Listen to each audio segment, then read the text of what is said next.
Anytime anyone in the city produces some food for themselves, they are learning where our food comes from. They're teaching their kids, they might be teaching their neighbors.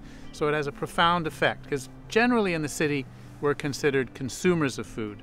So it's a big educational tool. And agriculture can be part of the curriculum by being a space for outdoor experiential learning. I think the closer it is to the ground, when you eat it, the more alive the product is. So the fresher it is, the more vitamins and minerals it's got in it still. We see it with the children that come here a lot. They won't eat veggies, and suddenly you come out in the garden this summer and you pick, or have them pick, a pea pod with peas in it, and you show them how to open that pea and have them eat a fresh pea. They get excited. And it's been seen in the school garden programs that kids that grow this food get excited about fresh vegetables and fruit because they're part of that process. It's something novel to them. So of course that's changing eating habits to the good.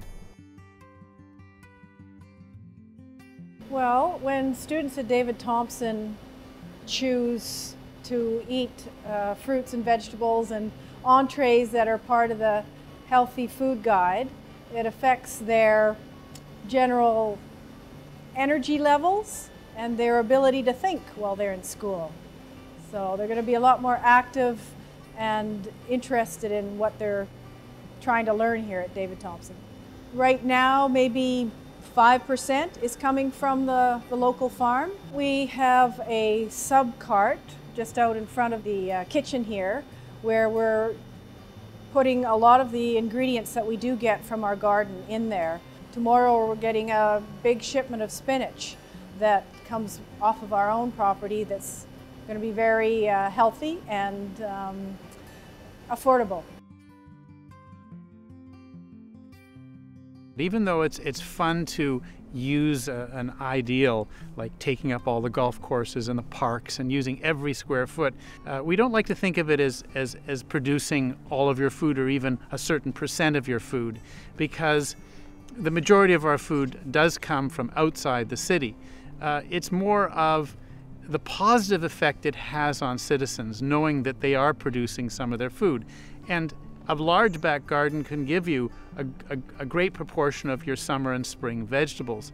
But there's rice, there's meat, there's fish, things that it's very hard for a huge population to produce. You know, if you're growing at home, the cost of your seeds is negligible. You have your tools, you're already paying your taxes on your backyard. So you are having great savings. Just if you wanted to go out and buy kale, you can price that, and then to find out how cheap it is to grow it at home, you're going to see those savings at home. But again, the freshness of the food, the pleasure of growing food as a hobby is huge for your psychology. There's many benefits, but generally you're going to be saving money by growing in your backyard. There's a lot of different programs where people are working on and inspiring people to be able to grow their own food and eat healthy food choices. And particularly in Vancouver, there's a lot of people that don't. There's a lot of people that are living in food deserts, and these are areas where there are not local grocery stores for people to be able to get to, and particularly elderly people who are often living in poverty in many places behind the scenes, kind of unnoticed, and aren't able to access food in their neighborhoods. Urban agriculture provides a way for people to have an innovative way to get access to that food. And there's a number of really wonderful programs here in Vancouver where people are employing people with disabilities and barriers to entry to other job markets. We have a lot of young people getting involved in trying to make money growing food on small pieces of land. And that's a very exciting thing, to take, say, 10 front yards or backyards of people's homes and having one person growing food and then selling that food at a farmer's market or through community support agriculture projects. It's always nice to know your farmer. If you're a consumer, it's great to know who's doing that production and to get a chance to check them out and ask them questions.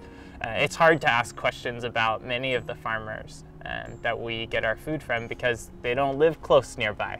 And so it's a good way for consumers who are interested in where their food's coming from, how it's being grown, what amendments are being put into the soil, to be able to have a chance to ask more about what's happening on those fields.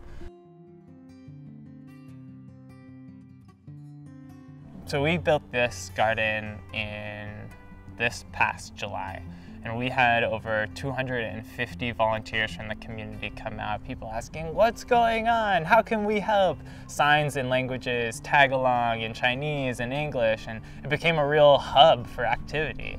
Everybody gets out of their house and their apartment, away from their TV and their computer. They get to chat with people. We see it all the time here, the people walking the dogs, talk to the gardeners. People visiting, they look over and they see a vegetable and they talk about the garden. So you're involving people with each other. They're getting to talk to people they otherwise wouldn't have talked to.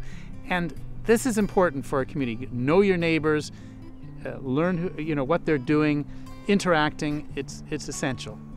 And so what happens on a community engaged market garden like this one is that it provides a space for people who come from different places or different languages, or come from the same place and are looking to learn more about each other and about themselves, to do that through food. Everybody eats. It's kind of this universal thing. And it's a really fun experience to get to see what kinds of plants are growing and how we can all do it together. Well, I think the fact that we've got a quarter-acre farm outside of our school is an utterly amazing and exciting project, and we're really just starting. We're just beginning on this whole idea, so I hope that our school can become an inspiration for not only Vancouver, but right across Canada. It would be fabulous. So that's our goal.